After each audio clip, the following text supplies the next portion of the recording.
Біз бәріміз бір өте күрделі, қызық, компьютерлік бағдарламада, яғни симуляцияда өмір сүріп жатырмыз. Бұны енді барынша жеткізіп сіздерге бір дәлелдеп көрейін. Енді дәлелдеу қиындау шығар. Себебі ол үшін әр адамның санасы жетілу керек. Яғни бір нәрсені мысалы дәлелдейін десең, соның түбін қазсаң, ол түбі жеткізбейді ешқашан.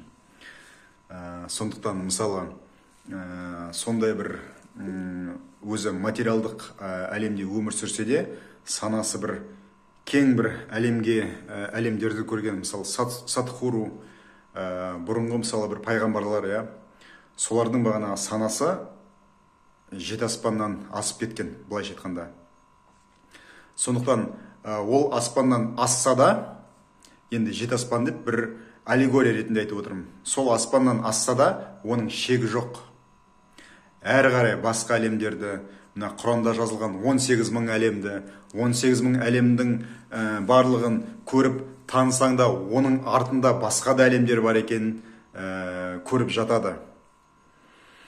Енді мына симуляция жөнінде. Әрбір адамның өзінің бір санасының дәрежесіне сай оған бағанағы болатын немесе болмайтын нәрселер болады. Мысалы, менің бағанағы ой санам сондай бір шектеудің сондай бір дәрежесінде болғанда, бағанағы мен өз-өзіме өтірікті көп айтқанда, өз-өзіме өтірік айтып қоймаймын, басқа адамдарды алдап жүргенде мен қатты семіз болдым. Сол уақытта менің қиялымда мынандай шектеу болды. Адам көп тамақ жесе, сонда ғана семіреді. Яғни мен бір жағынан шынымен де көп тамақ жедім, себебі сол бағанағы өзімнің жүйке жүйемнің бағанағы құрып жатқанына байланысты мен, былайша айтқанда психологияда мынандай сөз бар, заедание. Яғни өз-өзіме жетпей жатқан махаббатты өз-өзіме өзім бере алмай жатырмын сол махаббатты. Және соның кесірінен басқа осы адамдардан өзіме махаббат келмей жатыр. Мен өзімді жақсы көрмесем, мені басқа адам қалай жақсы көреді? Сол бағана өзіме жетпей жатқан махаббатты тамақ арқылы жеткізетін едім. Яғни тамақты жей беру арқылы. Мысалы, қазір мен керемет пахлава жейін деп отырмын,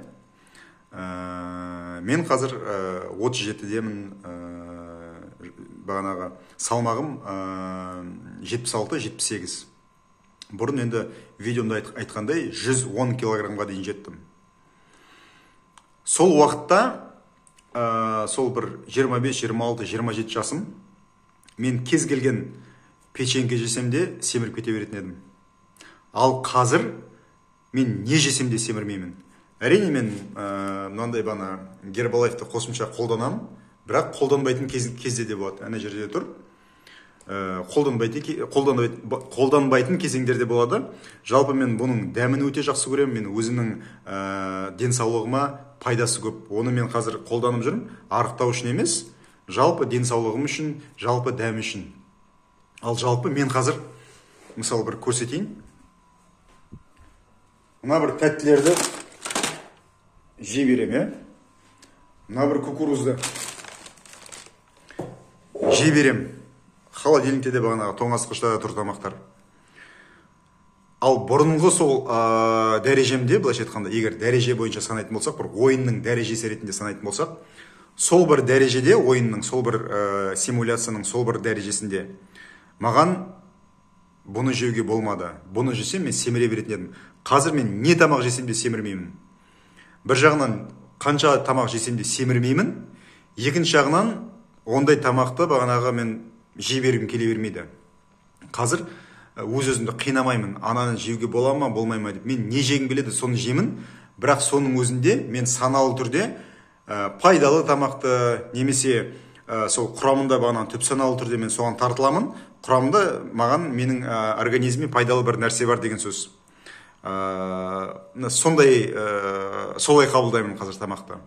Яғни менің өмірімнің сол санасында маған ол нәрсе болмады. Ал қазір сол ішкі осы санаммен жұмыс жасағанда, яғни мен өзіме өтірік айтуды қойғанда, басқа адамдарға өтірік айтуды қойғанда, мен автоматты түрде арықтай бастадым. Және менің түп санам сол өзімнің саулығыма керек тамақтарды өзі таңдай бастады. Менің вкусым өзгере бастады. Бұрын басқа бір тамақтарды қаласам, қазір басқа бір тамақтарды қалаймын. Бұрын ол тамақтарды қалай мен жақсы көрдім деп қазір таңғаламын мысалы. Міне сол сияқты. Сол сияқты енді әртүрлі өмірдің бір салалары бар, әртүрлі сатылары бар деген сияқты. Сосын симуляция бізді әртүрлі нәрсемен сынайды. Мысалы мен осындай бір видеоларды салып жүрмін. Мынандай жағдай болса, мынаны істеу керек, андай жағдай болса, ананы істеу керек деген сияқты. Сөйтіп айтып келе менің өзімді де өмір сынай қояды. Ал сен сол айтып жатсың, соған сен өзің қаншалықты қазір нық тұра аласың деген сияқты. Осы аптада менің жұмысым бойынша бір сынақтар болды. Содан кейін ойлап қойдым, кеше мысалы бір сынақ болды. Мен осы адамдарды үйретемін өзімше. Оларға бағана өзім тәжірибемен бөлсем, мен неге осылай қазір соған бір нервничать етіп жатырмын деп. Сосын сол нәрсе мен үшін не беріп жатыр? Осы бір сынақ мен үшін қандай бір пайда әкеліп жатыр деген сұрақтар қойдым. Моментально мен жауап таптым. Содан бастап бір 15 минут, 20 минуттың ішінде менің көңілім басқа бір бағытқа бұрылды. Мысалы, симуляция деп алсақ, мына Sega, Sony PlayStation жалпы компьютерлік ойындар болады. Мысалы, Sony PlayStation алайықшы, пультпен басқаратын. Сол экранда бағанағы аватар, яғни бір персонаж, бір адам. Соны біз пультпен басқарып жүргіземіз. Сол адам бұл біздің денеміз, аватар. Мынау мен ер адам ретінде мен бұл өмірге келдім. Ішімдегі менің жаным ол бағанағы сол компьютермен, бағана сол экранмен пультті жалғастыратын сол бір провод. Қалай қазақша? Бұлай тоқ, немесе ол тоқсызда мысалы пульт жасайды, яғни сол бір сигналды беріп тұратын бір толқын, ол жан. Ал сол ойнап отырған адам, бер жағында пультті басып отырған, ол рух. Сол рух ары қарай жаратқанға қосылады. Сол бағанағы аватар ойынның бір сатысында жүреді, бір дәрежесінде. Дәл осы сатысында ол адамға мынандай нәрселер болады, мынандай нәрселер болмайды. Дәл сондай аватар ол бір ойынның басқа бір сатысында, басқа бір дәрежесінде осы адамға болмайтын нәрселер ол адамға болады. Бағана айтқандай, мен мысалы өз-өзіме өтірік айтып жүргенде, басқа адамдарды алдап жүргенде мен семіз болдым. Сол кезде маған көп тамақ жеу болмайды. Ал қазір мен шынайымын, мен қанша тамақ жесем де мен семірмеймін. Яғни семіру, артық салмақ ол тамаққа байланысты емес, тек қана тамаққа байланысты емес. Солай екен деп бағана тамақты жей беру керек емес. Яғни бірінші ішкі өзіміздің санамызбен жұмыс жасау керек. Содан кейін барып өзі реттеледі, өзі жайлап реттеледі. Үстіне бағана ниет қосып жүруді, бағанағы жақсы бір таңертең тұрып жүруді қолға аласыз, Гербалайфты қолға аласыз деген сияқты сондай бір қимылдармен де әрине қосу керек. Бәрі санады екен деп жата беруге болмайды. Сіз егер қозғалмай бұл өмірде ұйықтап ақша табам десеңіз, яғни сіз инертті адамсыз, ондай бағана пайдасы өмірге, бұл әлемге пайдасы тимейтін адамдар көпке бармай дүниеден өтеді. Себебі әлемге пайдасы жоқ, сен не үшін керексің? Сосын мына мен қара күштер деп айтып жатырам, яғни сондай бір қара күштер бар.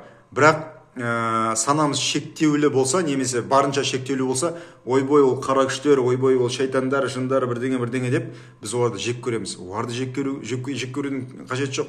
Олар сол ойынның шарттары, оларда бұл ойынның шарты, олар жоқ болса, бұл ойын қызық болмайды. Оларды да қабылдау керек, оларды да жаратылыс, оларға да махаббат беру керек, жүрегімізден махаббат сыйлау керек оларға да. Міне сол. Сосын, мысалы бағанағы аватарды біз пультпен басқарсақ, біз өзімізді мына қиялымызбен, ойымызбен және миымызбен жүрегіміз қосылады ғой. Сол уақытта біз санадан санаға, дәрежеден дәрежеге, статустан статусқа жүріп отырамыз. Өзімізге керекті миссияларды орындап отырамыз. Сол арқылы биік дәрежеге жетеміз. Яғни осы өмірдің, осы симуляцияның, осы компьютердің пульті ол біздің басымыз, ойымыз, қиялымыз. Солмен жүрек қосылса, бум! Қысқаша бір ойым осы.